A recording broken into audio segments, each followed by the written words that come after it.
BWI Daily Edition, taking a look at the Penn State roster heading out of spring practice into the summer. I'm your host, Thomas Frank Carr. Dave Eckert ranked everything going in, and we're going to get his updated rankings on the way out. So, Dave, are you ready to hot take throughout this show? Yeah, it's going to be great. You know, I'm no hot take artist, but I'm going to pretend for today. So. At the very most, or at the very least, everyone loves a good power ranking. So that's what we're doing, 9-1. And just so for clarity and ease of ranking, offensive line is 1 unit, defensive line is 1 unit. There's no defensive end, defensive tackle, interior tackle. There's none of that. It's just O-line, D-line, and we'll get through all of that today. Most important thing you want to do, though, is you want to subscribe to Blue White Illustrated so you don't miss this stuff at the website. $1 gets you 12 months of access. It is an awesome deal because we pump out all kinds of content. The premium Lion's Den message forum, the premium message board. I've done this 1,000 times. The Lion's Den premium message forum is your place to get inside information, to get the scoop on what's coming up, what to watch out for, and some names to know, either in recruiting, in NIL. Everything is crazy and changing all the time, so get up-to-date information from our insiders at Blue White Illustrated, including this guy, because he's got some basketball information whenever that drops. Also, subscribe to our YouTube channel. Always helpful. Anything you want to say, Dave? Anything you want them to subscribe to? I want them to subscribe to my way of thinking so that the comments aren't mean to me. That's what I want, T-Frank. But you're perfect. That was absolutely perfect. The last thing is, and I always do this, and I just want to say to our audio audience, to the people listening on podcasts, I do love you the same. I love you the exact same.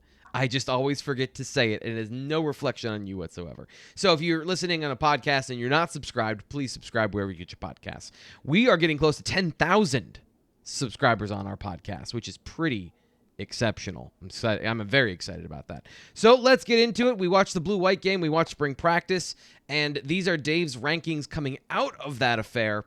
Not a lot has changed, and we'll start at number 9 on the list of power ranking Penn State positions for 2022. Heading into the summer, number 9, the offensive line. Dave, no movement, no improvement. What's going on here? No, I mean, you just got to see it from them, right? Like, they could have, and to be honest, we did hear a lot of positive things about the offensive line outside of the injury issues that they clearly had, which led to the changed blue-white game format. But for them, like, I've just got to see it. Like, if I did this in August, like, they'll be number 9 until I see them have a good performance in a game that matters. So, I mean, were there some positive things? Yes. Olu Fashanu, who was on that graphic there, was the offensive player of the spring for Penn State. That's great news. Penn State needs him. But I need that unit to prove to me that it can be cohesive, that it can be physically dominant, that it can help Penn State run the football. And I don't feel that way, and I won't feel that way until I see it. Yeah, that's a fair point. And it's coming out of spring practice, and there's still some movement there in the transfer portal, because I think officially now, May 4th, or in the next couple of days, Hunter Nourzad is going to be officially on the Penn State football roster. So one of the conversations we had after spring ball was you were very unimpressed with the interior of the offensive line. Right. And that is fair to say. It's also fair to say that Landon Tangwall missed a lot of time, Salim Wormley coming back from an injury, and Hunter Nourzad was not on the roster. So the guys we were watching were definitely not the guys that are going to be counted on to start, at the very least, and maybe play next fall. A guy I came away with thinking, kind of clarifying and codifying for myself was I was open to the idea of J.B. Nelson having a role this fall. I'm putting a huge pump the brakes on that one. I think he's got some time to develop. I even thought, like, transitioning his body over, he looked a lot smaller than Landon Tangwall, watching him line up next to him. which also just goes to show how massive Landon Tangwall is. But the point is that interior of the offensive line needs to be sorted out before we can move them up any higher. So you need to see it. Is it anything before the first game where you're going to change your mind about where they rank in Penn State's pecking order? No. They will. If I do this, like I said, if I do this in August, they will be number 9, unless every single quarterback transfers out and they're starting to walk on. But it's again, right? Like, words, when you've struggled as Penn State has at that position for this amount of time, words only carry so much weight, and that's what we get, right? Yeah. That's what we get before we get to see it. We get words. So, I need to see them. I need to see them perform on a fall Saturday. Now, I'm going to counterweight this a little bit and say that what I thought coming into spring and kind of my assessment of the offensive line, given the talent that they have, was kind of what I saw of the highs are going to be higher, but there's going to be mental mistakes because of the youth and some new guys coming into the program. Caden Wallace looked like a different football player. That is a hugely, vastly critical thing for Penn State football, is that he performs up to the expectation of a guy in his second year at the position. I think that's a really good position for Penn State to be in, that he finally looks like a tackle and moves like a tackle. And Ola Fashanu, as you pointed out, very good. So your bookends are good. I think we can expect something from Landon Tangwall. He's going to be a good football player, although maybe he didn't come out of the spring with the same shine. But that's still, you got 3/5 of the offensive line right there. Juice Scruggs also was a standout in the spring. So a little more encouragement, but I agree about where you put them because of the history and because of where we are in the in the calendar. Next up on the list, no love at number 8 here for another beleaguered. Is beleaguered a word? Group, Is. the linebackers, coming in at number 8. So Dave, what's your thought process here? I just think there are an excess of question marks here, right? You look at the Sam spot, that's Jonathan Sutherland. That's a new position for him. At middle linebacker, you have 2 guys who have not competing, who have not played over 100 snaps at the college level yet, in Tyler Elsdon and Kobe King. And then even, we know Curtis Jacobs is an excellent football player, but he's playing a new spot. He's going to be playing the will. So there's just a lot going on here, and not a lot that we know for sure. I think when I wrote this, I kind of said, this could be a position group that is higher come mid-season next year, just because I feel like there is some upside here. Yeah. But I also think there's a pretty low floor, just considering everything that's happening. That kind of a boomer bust position of things could work out really well or things could be disastrous. I think that's a fair point to make. Just some observations from the blue-white game.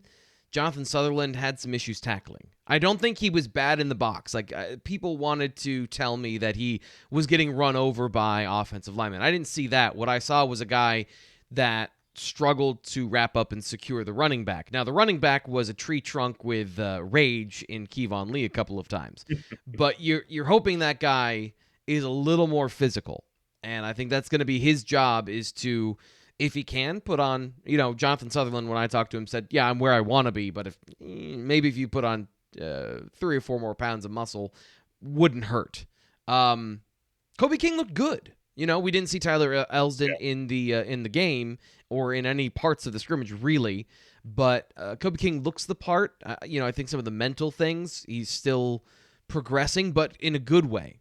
And then some other things that kind of filled out the details is, right now they don't have a backup Sam. Their backup Sam, that's why Dominic DeLuca got so much run in the blue-white game, because Jamari Budden is the other will linebacker. So that situation has to, do they get somebody else in the portal? This is a unit that, as you pointed out, high ceiling, but it is a very paper-thin sort of situation where if any of those guys get injured, I don't know who's coming on the field, really. Yeah, it's tough. So that is kind of why I put them where I put them. And I'm going to be saying that a lot about some of these guys that are lower down on the list, because At this time of year, I'm sometimes guilty of having uncertainty outweigh excitement. Right. When Not an you're optimist is talking what you're about saying. right. Uh, so I think that's what's happening to a degree here. But yeah, it definitely applies to a lot of different positions. Where are we going next in our order here? And I think Penn State fans might know where, but where are we going? Dun dun dun. Quarterback, T. Frank. We are going to quarterback. Um, yeah. So basically, thought process here is, it wasn't good last year, especially in the latter part of the year. We know Sean Clifford was hurt post Iowa. Um, but again, kind of like the offensive line, you just got to see it, right? 2020 wasn't very good either. So you've just got to see it for these guys. What we saw in the spring game from Drew Alar and Bo Pribula, we kind of thought this beforehand, but they don't look like guys that are going to impact the starting position here this season. And then, you have a solid backup in Christian Veilleux, right? That helps. You feel better about that aspect of it than you did last year, where the number 2 guy was a big question mark, and we kind of saw that come back to bite them against Iowa. But for me, there's not a whole lot of confidence here. That's, I guess, just plain and simple. Yeah. So let's review here quickly. We got 9 offensive line, 8 linebackers, 7 quarterback. I would push back a little bit that, my optimism about the offensive line might push them a little bit higher for me. And you, I think, put it out very clearly that nothing has changed at the quarterback position. And that was kind of what I took away from Sean Clifford. Looks the same. Christian Veilleux, it was confirmed, is not a guy who's going to be pushing Sean Clifford for starting reps, equal playing time, opening up quarterback competition. It's pretty clear the 1-2. And then the 3-4 are young players at a distance. Although not as bad as it seemed. Like, I just, go back to our BWI Daily last week about the quarterbacks and some of the things that happened to some of them. We got into some of that. I would put the quarterbacks at 8. And I'd flip the offensive line up here because I do think that there's more upward momentum. I understand the skepticism. I understand the problems, and they were not great in the blue-white game. They still were allowing people into the backfield, whiffing on blocks, but some of those guys were not guys you're expecting to play. So we'll see. We'll see. Do you want to move on? Do you have anything else to say about the quarterbacks here? No, I think we covered it too, Frank. Let's go to number 6. Coming in at number 6, tell me where we're going here with the power ranking of Penn State positions. We are going to running back, T. Frank. Yeah.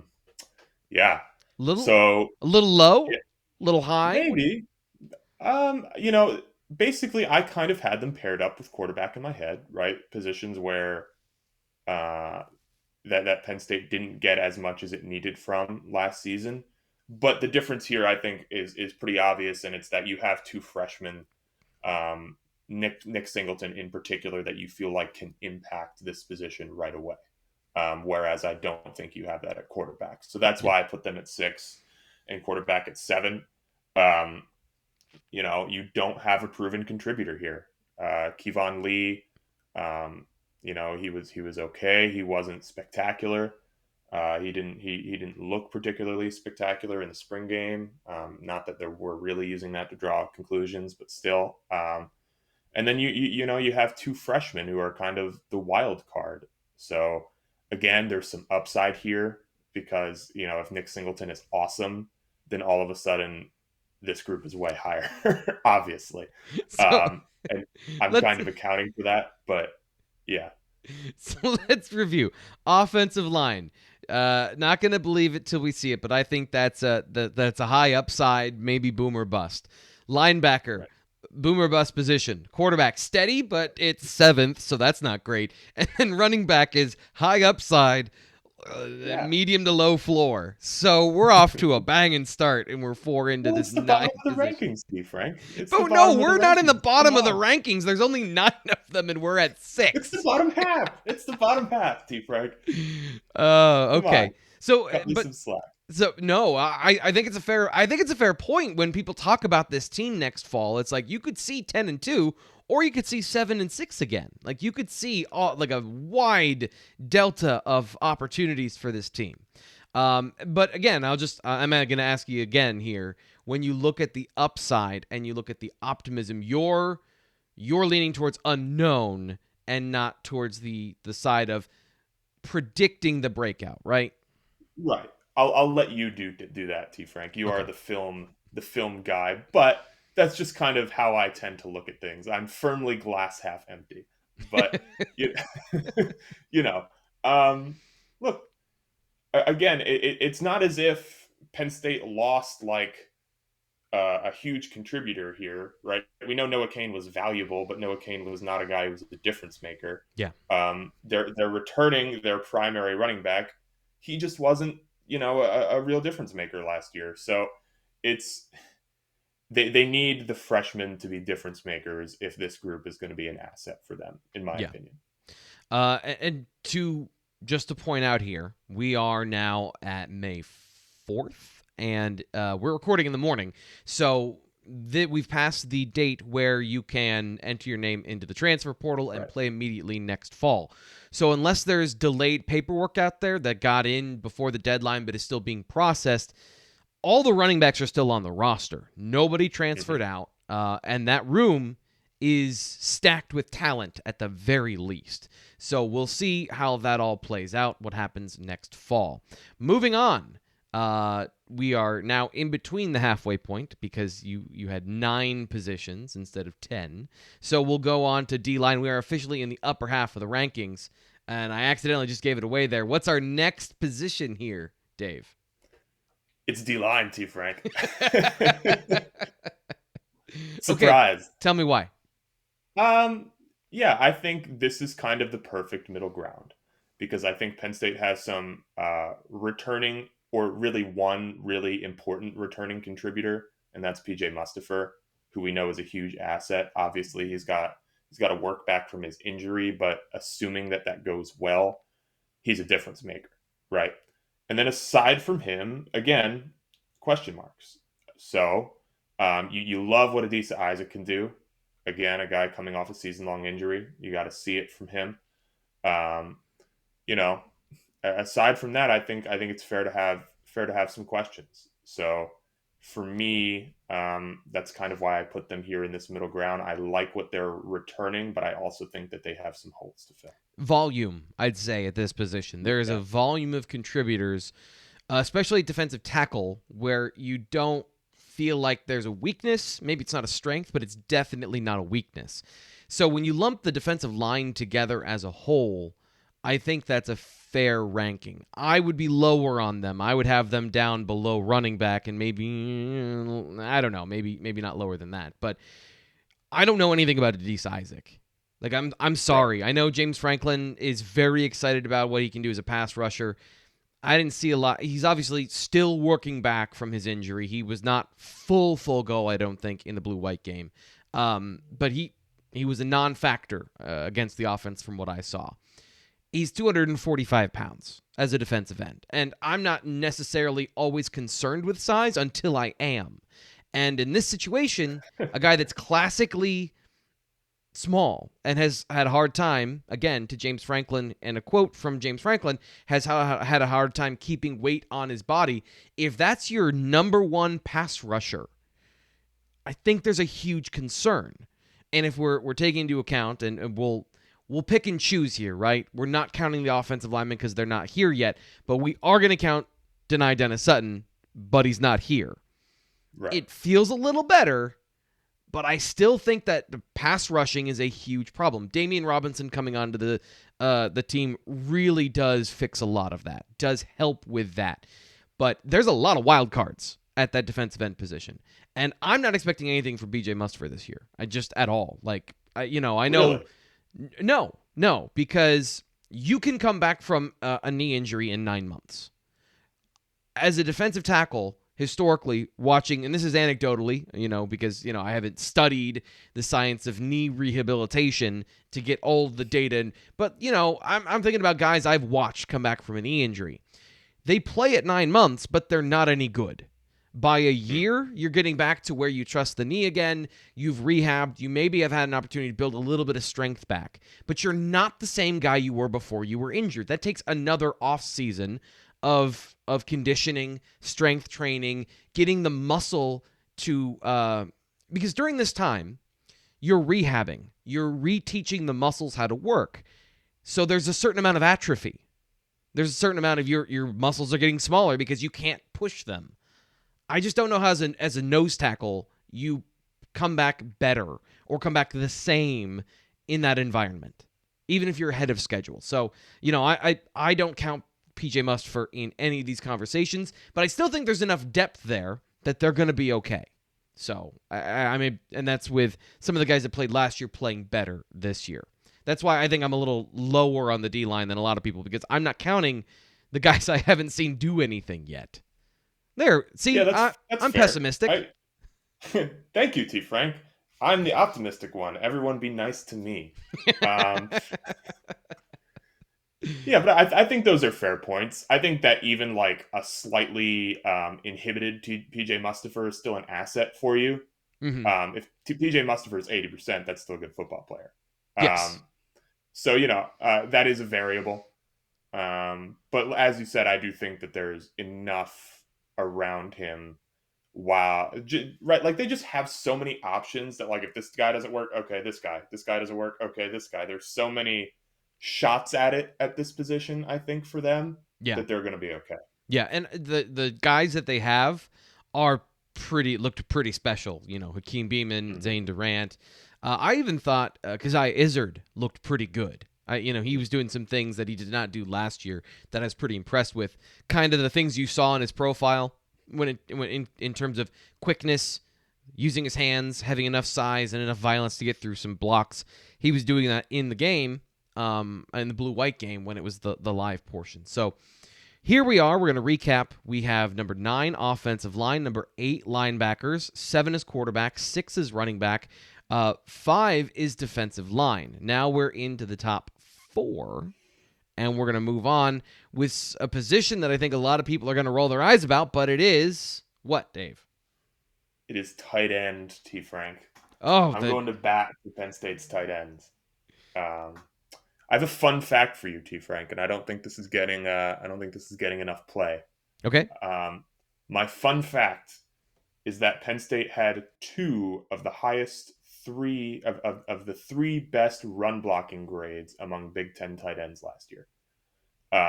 In that it was Tyler Warren and Brenton Strange. Yep. So, yeah, I don't think anybody's talking about that, to be honest. I think this is a group that does that well. I don't really think they ask Theo Johnson to do that much. But and his run blocking grade, to be clear, is not very good. Was again, very bad. Really his, yes. Yeah. Yes. Not good. But I think this is a group that has been graded on a curve because Penn State fans are used to having absolute megastars at this position. And one of them. Yes, one of them. When you compile all of their receiving production, it's really not that bad. I don't have those numbers in front of me, but would have ranked 3rd on the team behind Parker Washington in terms of receptions and things like that. Okay, sure. So, yeah, I think this is a good group. I think this is a deep group. I think this is a group where you still have upside where, would either of us really be that surprised if Theo Johnson or Brenton Strange became that guy? I wouldn't. I don't know about you. Yeah. And then you have a couple promising youngsters too. So I think that this is a very solid position group for Penn State. I really do. And I know Penn State fans might not agree, but that's firmly where I stand on this one. By the way, there's a reason I used Tyler Warren for our introduction, because what we've heard and what we've seen of him setting records in the weight room for defensive for tight ends for Penn State football this offseason. He was strong before, and you mentioned he was coming on as a run blocker. I talked to him after the blue-white game, and that was something he was, was like learning from Brenton Strange, watching him block, learning how to do those things. He said, like, I thought I knew coming in how to block, as a quarterback, and I did not know how to block. So his size and his physicality, like, because he is the most physical of the 3. Despite the fact that Brenton Strange, as you mentioned, is a really good blocking tight end. They need to have one guy step up as the receiver because I thought it was going to be Bretton Strange. He did not show the explosiveness and the ability to break tackles, as we've talked about pretty consistently throughout last season. Has that changed? Is Theo Johnson a more complete player this year? However that works out, there's three of them, and they each have pretty good skills, so I agree where this is, but it feels high in the rankings for a unit that sometimes disappears for several games at a time, which is what happened in the middle of the season. Yeah, that's true. It was not the most consistent of unit, but I just think top to bottom, the personnel is solid. Yeah. So, I'm high on them this year. Another position group that you're high on comes in at number 3. Now in the top 3, where are we going next, Dave? We're going to wide receiver, T. Frank. I think Penn State has two very, very good options at wide receiver, and the guy you're seeing there in Parker Washington and Western Kentucky transfer Mitchell Tinsley, who, the guy was 8th in receiving yards in college football last year. So anytime you add that, I think you've done well for yourself. So I think the top two guys for them are really why I've got them here.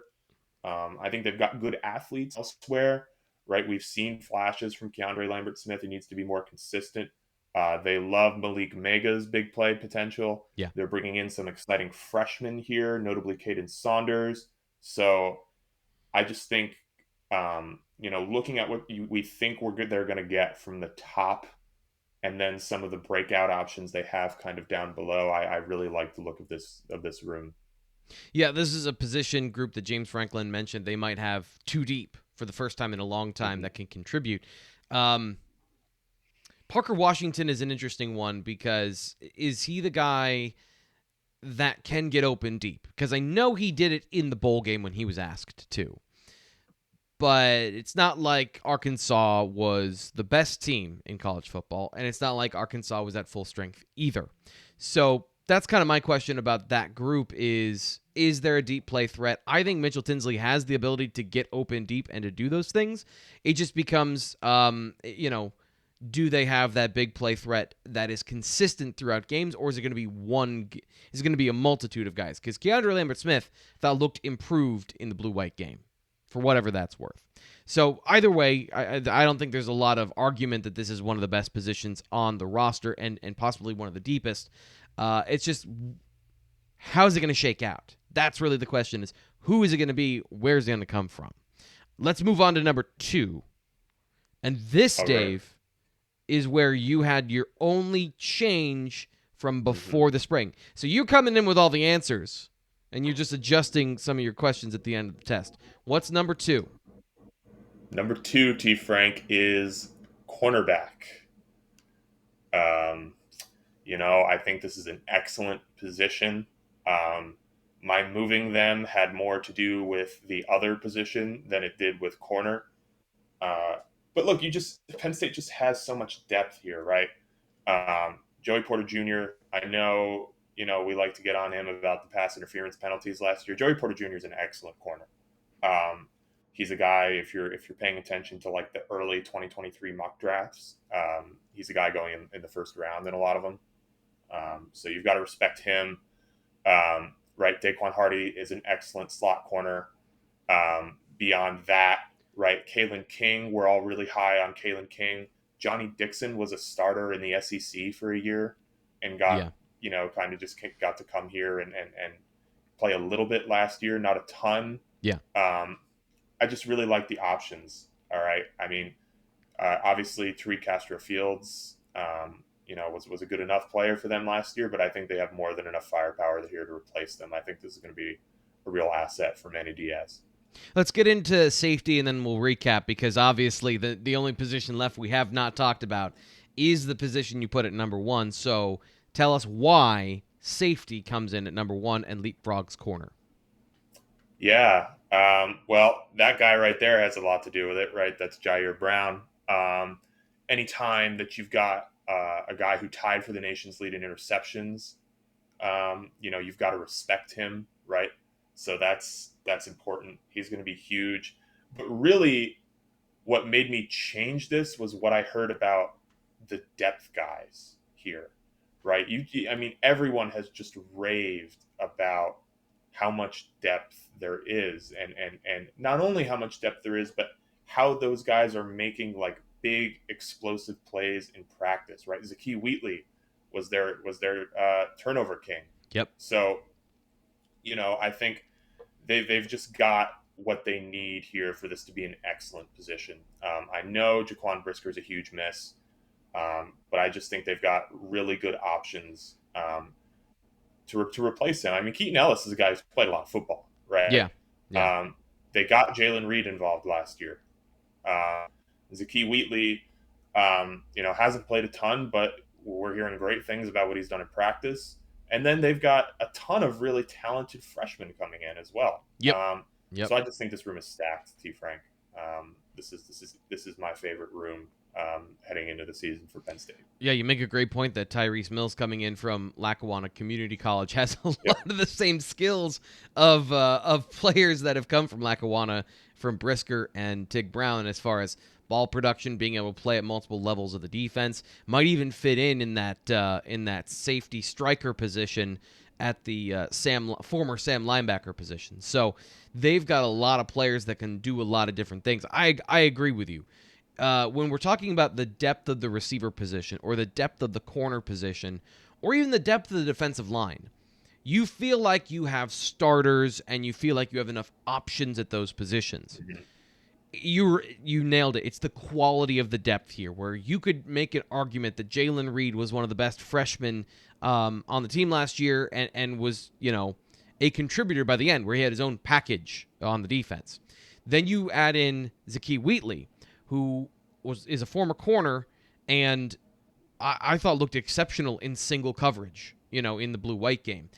All those guys, and this is something I've been studying and looking at and kind of mulling over in my brain of maybe I'm going to stop calling them all safeties and just they're all slot corners in Manny Diaz's defense because they all have to play in single coverage. They walk out over the slot quite a bit. So the versatility of that group is important as well. And with so many former corners at that safety position, they have the flexibility to do a bunch of different things. And it's super fascinating that you look at Penn State and where they were 4 years ago, let's say. And they had some good players in the secondary. But right now, the strength of this team is at corner and safety, and they lost 2 critical starters from last season, and they might be deeper and better. And I think that's a good thing for the defense because that's going to give you a lot of stability in your team as long as you have enough pass rush to not hang them out to dry. So I think you're right with safety being number 1. Yeah, it gives you a great platform defensively, right? And for an aggressive defensive coordinator like Manny Diaz, I'm interested to see what he does with that platform. So yeah, I really like the secondary in general. The safeties just barely edge it for me.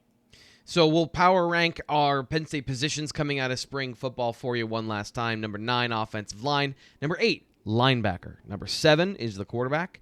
Number 6, running back. 5, defensive line. 4, tight end. 3 is wide receiver. 2, cornerback. Number 1, safety. Which positions do you think have the most mobility going forward? If you're thinking about, I'll move this team, this unit up, or I'll maybe move this unit down, where are you looking for that movement? If we're talking about upward movement, I guess the offensive line has to be one, probably. Can't go down, so. Yeah, exactly. I think running backs are another one just because of Nick Singleton and Katron Allen's potential. Linebackers as well. We talked about that. Thinking about moving down, though, that's interesting. I think defensive line could be one. Yeah. If your prediction with PJ Mustipher comes true there. Maybe wide receiver if they don't get that like talismanic performance from either Parker Washington or Mitchell Tinsley. I think that, I'm pretty confident they'll get that, but if they don't, I think that unit could be in trouble. Yeah. Those are really the ones that I would tout, though, T. Frank. I don't feel super strongly about any of the other ones. All right. Well, that'll do it today as we look forward to the summer. We'll keep you up to date on The transfer portal, if anything happens there, if there can be anything that happens there, all that stuff at bluewhiteillustrated.com, where you can sign up for just $1 and get 12 months of access. Sorry, I'm reading what is breaking news as we're recording, that Penn State and Syracuse have announced a home-and-home series for 27 and 28. So mark it on your calendars if you're still around in 27 and 28. I thought we were done with that.